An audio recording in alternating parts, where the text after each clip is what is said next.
a step outside and seize the day now. Set aside your worries, it's okay now. The sun is here to stay. Blue skies, feel the wind beneath you as you fly. Hey YouTube, it's Janita and I'm back with the second part of applying the Dyepress polygloss and the paint to my canvas. It's been about an hour and a half or so since I put the first coat on, and what I did, I changed my layout down here a little bit to get rid of some of that white so my camera would stop going out of focus, hopefully. And I'm going to do this really quickly because the convention is still going on, and or the virtual convention, and they're just doing all the technical talking and praising everybody. So I figured I'd get to this stage of this. I added a little lamp that I got from Walmart that I'm liking a lot, but just to try to put some light on the situation as best I can. I don't want you guys to judge me based on the quality of this, so to speak, because I just want to go through the process with you, if that's all right. We're in the process of working on our workspace, so everything is not set up. And plus, we're not, hopefully everybody that's watching is not trying to look for the perfect video, but at least a great process. So we're going to go ahead and quickly mix up the 5 milliliters of the Dypress polygloss and the paint. So I'm going to quickly do that. I'm going to push this away a little bit just so I don't, even though if I get it on the canvas, I don't think it'll make a big deal. But I want 5 milliliters of this. And that is 5. Okay. Alrighty. I'm going to put that off to the side. And then I'm going to get my little trusty spoon here and measure the balance of it in white paint.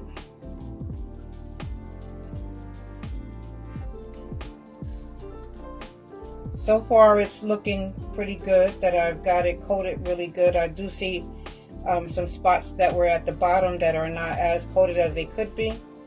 So with my little light over there, I probably can do a little bit of a better job on round 2 to get that covered appropriately. Okay. And I also have changed my brush. I bought a pack of better quality brushes. I think I got those from Walmart. I'll show you in a second. I think I picked them up at Walmart the other day so that I could have a smooth, a brush that would give me a smooth texture, smoother surface, and I wouldn't have this brush stroke, so to speak. But looking at the canvas now that it's basically dry, it does look really good. It does look like it's coated well. The little ridges inside of the canvas surface, they do seem to be coated in the paint. So I think that I did a good first coat. We're going to go over it really quickly with this second coat. And once this dries, I already have the image cut out, printed out. And the good thing is I downsized on the canvas because I printed it out on my 13 by 19 paper. And this canvas is 14 by 18. And then I printed out a second background so that I could touch up the edges to make the edges seem flawless, like they flow over the edge. So I'm going to tape that together before I start, and I will try to record that process as well. These are the brushes that I'm talking about. They have a better tip. You can see that the quality of the brushes is better. The other brush I believe I got from the Dollar Tree for a different painting project around the house, and I think I just probably never used it and was in my craft space, so I just used it on this. Alright, that looks like it's flowing. I have this inside of my canvas space, and I think that putting the brown board down, turning the board over and using the brown side probably is working a little bit better. So I'm going to use this brush, if you can find out where you open it from.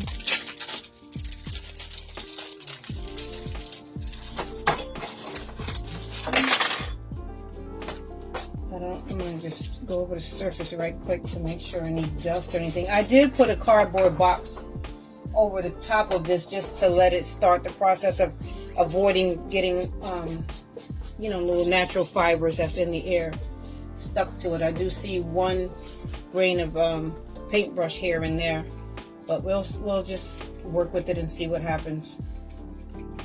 Oh, you know what? Oh, I did do that. I thought on the other thing, the other print, that I failed to do the coating of just the clear, but I did it. I did do that. I just didn't bake it like you're supposed to. Okay, so we got that down. And now, and I rotated the direction of the canvas so that now I will be painting in the other direction. But I see some lint over here. I'm going to get that off before it attaches itself to my brush. And I want to try and get that really good and get into all the grooves of the canvas here. And I really hope that this process works for me. I mean, it didn't say it was for canvas material, but I think that if you, I said I was supposed to be painting in this direction. But I think that if we apply it properly following the same technique, I'm thinking it should work. Don't see why it would not work.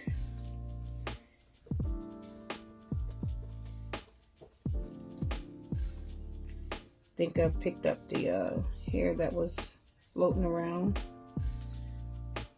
Okay, got it off there.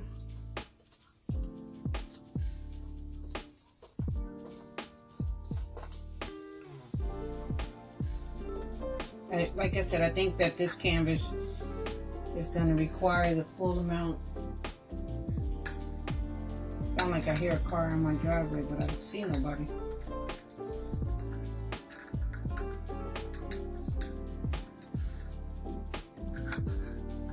Okay.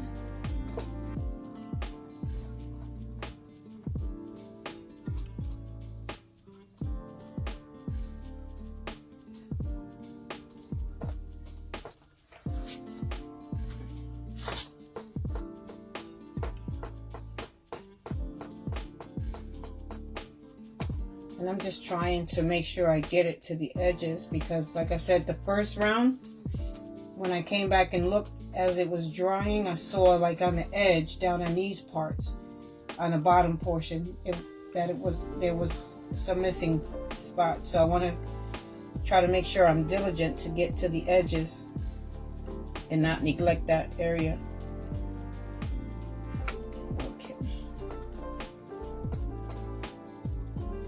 This is probably on a little thick, but from my test print that I showed you with the, oh, maybe I didn't show you. I did a test print of a friend of mine, what do you call that? Engagement photos.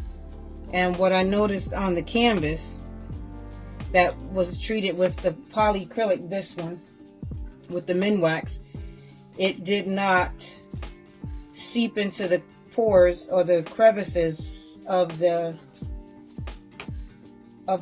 canvas, the texture of the canvas. It did not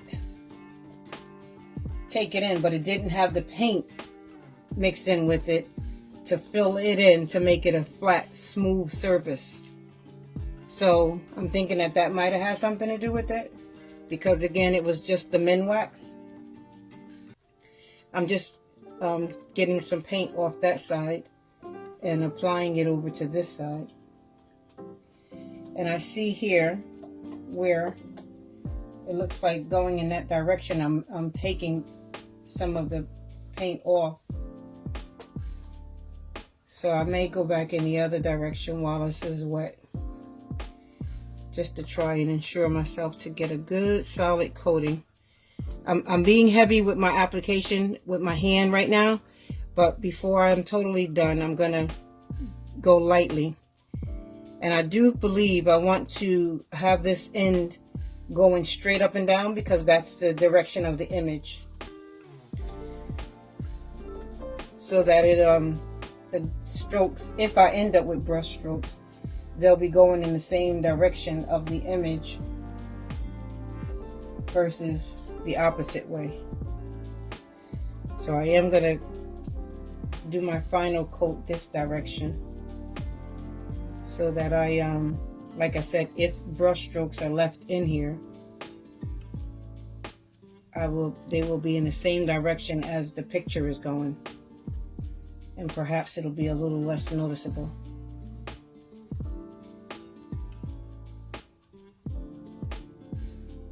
Okay, so I have it all applied. Now I'm going to try and come back through with a very light hand, sort of kind of just removing the excess. That ain't gonna work that way. Come back this way maybe.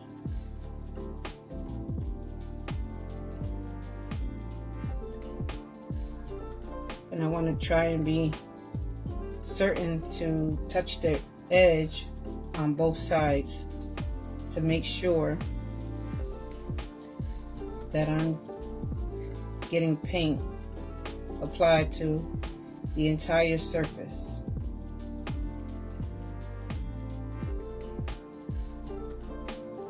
I think I just have too heavy a hand, but I did state that the polygloss channel stated this will level out, sort of like resin. Perhaps that's what the compound in here is, basically a resin compound.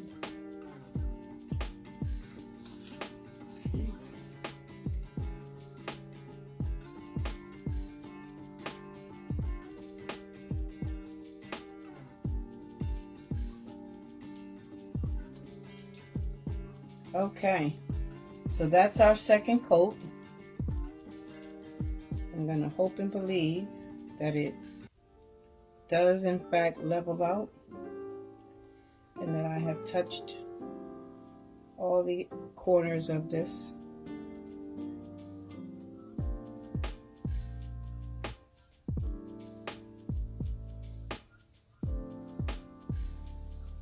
And then we'll see what we get when we come back. Alrighty. I don't know why I can't just leave it alone. Just leave it alone, Janita. But you can't go from the middle like that, so you gotta... Yes. I think that's a lighter hand.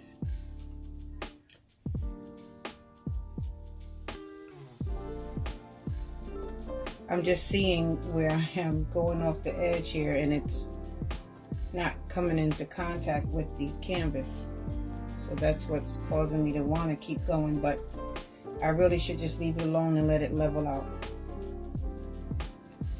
But I keep seeing spots that don't look like it doesn't have any paint. Okay, I'm gonna let that work. Now what I'm liking is that looking straight on it, I cannot in most places see, I do see up here the canvas texture. Come down this way. Yeah, so it's just at the ends here that I'm noticing the canvas texture. But let's just leave it and see what we end up with at this stage, because I don't want to be overdoing it and then take away too much. Since I'm not using a wood surface as the video was doing, let's just leave it at that. That looks good to me. For the most part, in the general area of the canvas, I cannot see the texture of the canvas, so that should or may be a good thing. It is just along the edges here that I can see that, and I am not obeying my own self and leaving it alone. Okay, I'm gonna leave it, and then I'm gonna let this sit again for a couple of hours, or maybe an hour and a half, and then I'll come back, and the next coat is going to be a coat of the Dypress with the catalyst, and then that'll be a clear coat on top of this. Then that'll dry naturally for a while. Then it will go on the heat press for 12 minutes to cook and to bake in, and then it will be ready to have the application applied to it. Okay, so then I'll see you on that side of the video. Thanks again for joining.